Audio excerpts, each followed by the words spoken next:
Assalamualaikum warahmatullahi wabarakatuh dan selamat sejahtera. Kita berjumpa lagi di sesi ulasan laporan laksana ke-62 ini. Saya kira masih belum terlambat untuk mengucapkan selamat Hari Raya Aidiladha kepada semua umat Islam. Mengambil iktibar dari ibadah korban walaupun kita terpaksa berjauhan dari keluarga dan sanak saudara di kampung halaman, tapi pengorbanan ini insya-Allah akan berbaloi apabila kita berjaya mengharungi cabaran pandemik COVID-19. Seperti biasa, saya harap semua di luar sana mematuhi SOP bagi mengurangkan risiko jangkitan COVID-19. Laporan laksana menjadi wadah atau saluran makluman tentang usaha-usaha kerajaan memerangi pandemik. Dan kini laporan kita teruskan lagi sebagai penyampai maklumat tentang pelan pemulihan negara dan juga bantuan-bantuan yang berkenaan. Saya ingin mengambil kesempatan ini untuk mengingatkan semula bahawa sehingga kini kerajaan telah melancarkan 8 pakej untuk membantu rakyat bernilai RM530 bilion.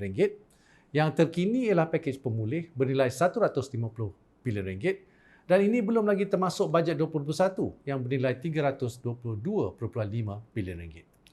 Minggu ini saya ingin berkongsi 5 perkara yang anda perlu tahu mengenai laporan laksana ke-62 dimulakan dengan Majlis Pemulihan Negara, serta diakhiri dengan inisiatif-inisiatif yang disasarkan kepada semua lapisan masyarakat, terutamanya dari Belanjawan 2021 dan juga pakej-pakej bantuan yang diumumkan tahun ini.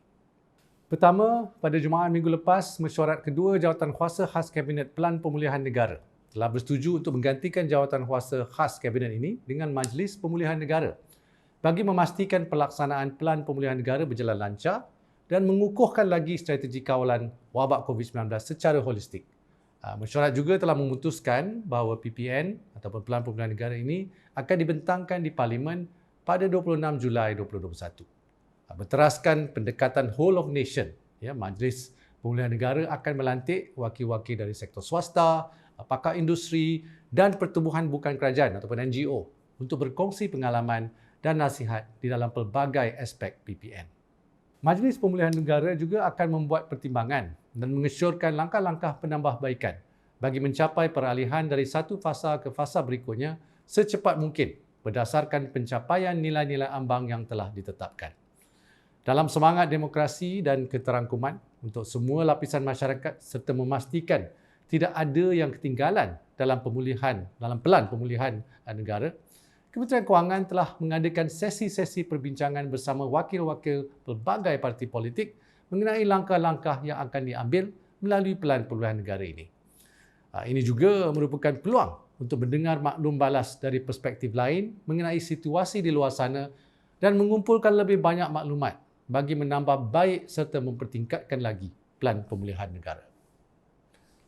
Dengan pendekatan agresif kita menerusi program imunisasi COVID-19 kebangsaan ataupun PIK, kita mampu untuk mencapai imuniti kelompok lebih pantas. Bukan lagi Disember, seperti yang diumumkan oleh Yang Amat Berhormat Perdana Menteri, kita menyasarkan 100% vaksinasi penduduk dewasa pada akhir Oktober ini, insya-Allah. Bercakap tentang kemajuan proses vaksinasi kita, saya ingin menggunakan Labuan sebagai contoh. Sebelum ini satu zon merah dengan kadar R0 melangkaui 2.4, lebih tinggi daripada paras kebangsaan.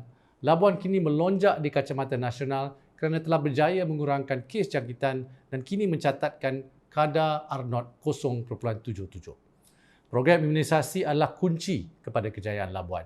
Sehingga kini lebih 90% penduduk Labuan telah divaksinasi dan hampir 65% telah menerima 2 dos.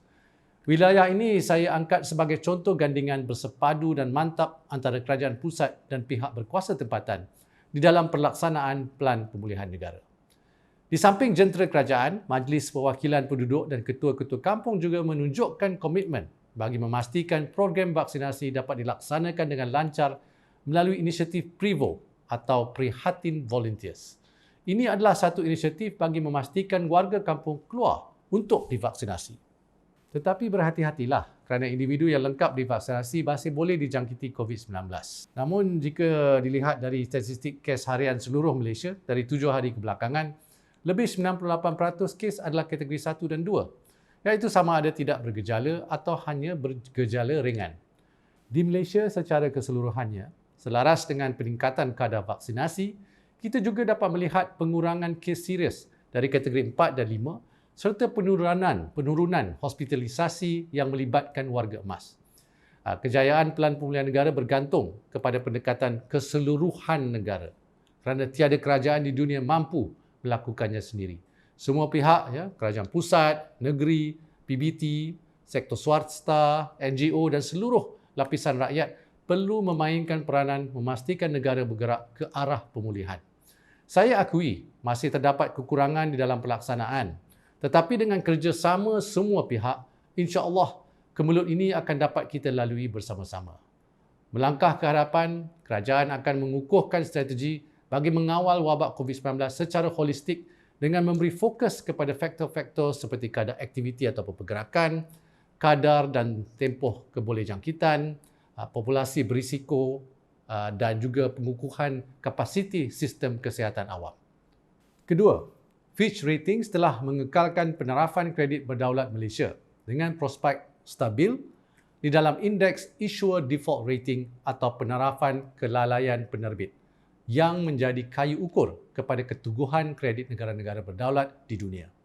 Secara ringkasnya, ini adalah seumpama kredit rating individu. Cuma sistem penerapan ini berlaku pada skala yang lebih besar serta kompleks dan melibatkan sektor-sektor utama sebuah negara, seperti sektor ekonomi, kewangan dan sebagainya.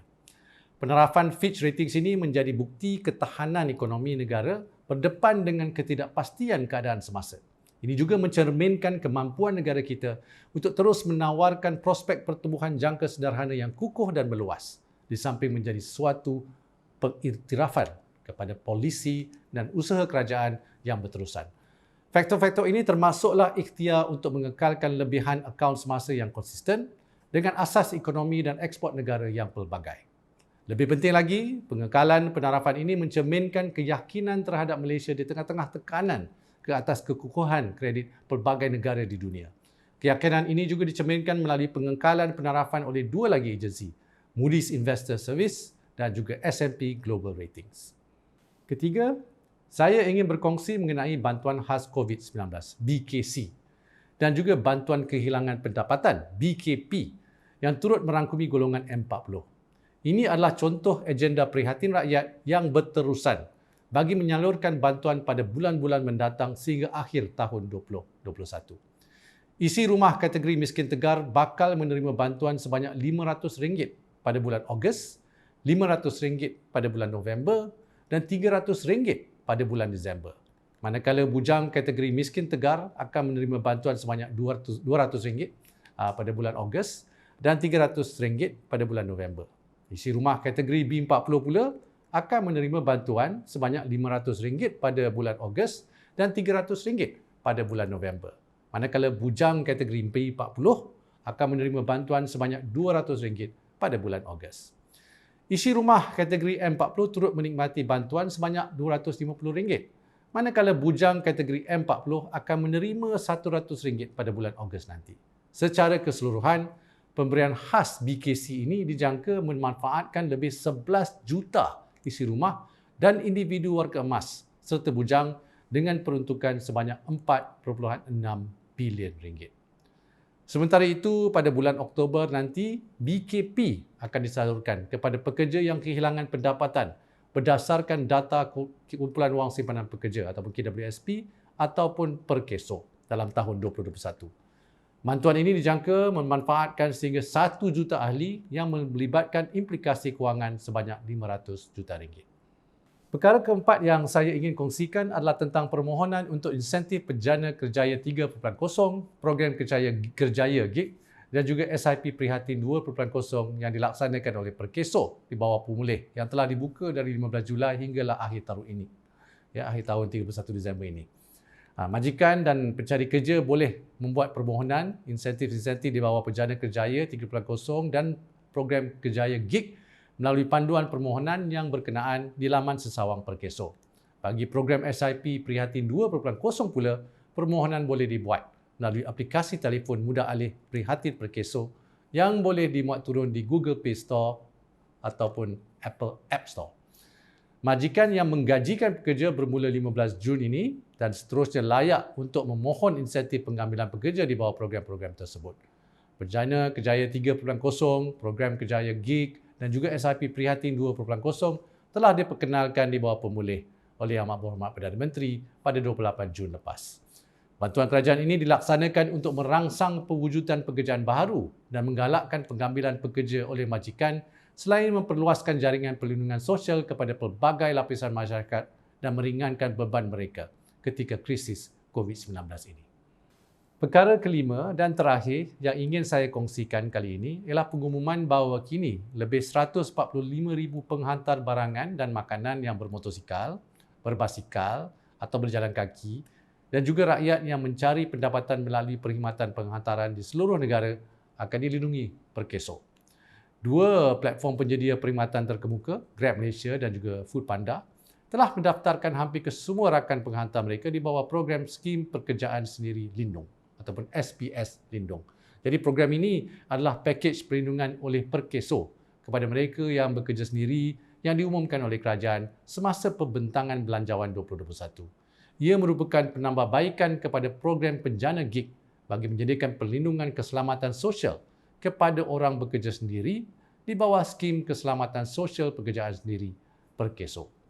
Program di antara Perkeso dan platform penyedia perkhidmatan ini merupakan satu lagi pendekatan strategik dan proaktif dalam merealisasikan hasrat kerajaan untuk memperluaskan jaringan keselamatan sosial kepada mereka yang bekerja sendiri termasuk para rakan penghantar ini. Kerjasama ini benar-benar mencerminkan semangat pendekatan whole of nation di bawah Pelan Pemulihan Negara di mana kita berganding bahu meredakan bebanan rakyat bersama-sama termasuklah melalui usaha mempercepatkan serta melancarkan penyampaian bantuan kepada golongan sasar. Bagi memastikan golongan ini dilindungi dan menggalakkan mereka mendaftar, kerajaan melalui SPS Lindung menyediakan bantuan berbentuk pembiayaan penuh caruman SKSPS di bawah Pelan 2 iaitu sebanyak RM232.80 untuk tempoh perlindungan selama setahun. Selaku peneraju di kalangan 133 platform penyedia perkhidmatan di Malaysia, Grab Malaysia dan Foodpanda merupakan dua platform pertama yang tampil menyahut seruan tersebut dan hasilnya, para rakan penghantar di bawah naungan mereka sekarang dilindungi Skim Bencana Pekerjaan di bawah SKSPS dan setakat 9 Julai 2021, seramai 64,773 pencarum aktif yang terdiri daripada rakan penghantar kini berdaftar dan mencarum di bawah SKSPS. Jumlah tersebut merangkumi 39% daripada jumlah keseluruhan OBS aktif yang mencarum dengan Perkeso iaitu lebih kurang 166,000 orang. Saya menyeru semua platform penyedia perkhidmatan untuk turut mengikut jejak langkah Grab Malaysia dan Foodpanda dalam menzahirkan keprihatinan mereka terhadap rakan penghantar, seterusnya menyokong usaha kerajaan dengan memastikan rakan penghantar mereka didaftar, dicarum dan dilindungi. Sekian ulasan saya untuk laporan laksana dan sebelum mengakhiri sesi kali ini, saya ingin ingatkan sekali lagi bahawa pakej pemulih dan juga pakej-pakej terdahulu seperti Permai, Permekasa dan Permekasa Tambahan menjadikan sokongan dan bantuan untuk semua. Pastikan anda semua memanfaatkan pelbagai inisiatif yang dilancarkan. Dapatkan maklumat lanjut mengenai inisiatif-inisiatif yang diberikan melalui laporan laksana ke-62 dan juga laman web manfaat pelanjawan Kementerian Kewangan. Teruskan disiplin mengikuti SOP yang ditetapkan untuk Hari Raya Aidiladha dan juga stay safe semua. Kita pasti menang bersama. Sekian, wabillahi taufik wal hidayah. Wassalamualaikum warahmatullahi wabarakatuh. Terima kasih.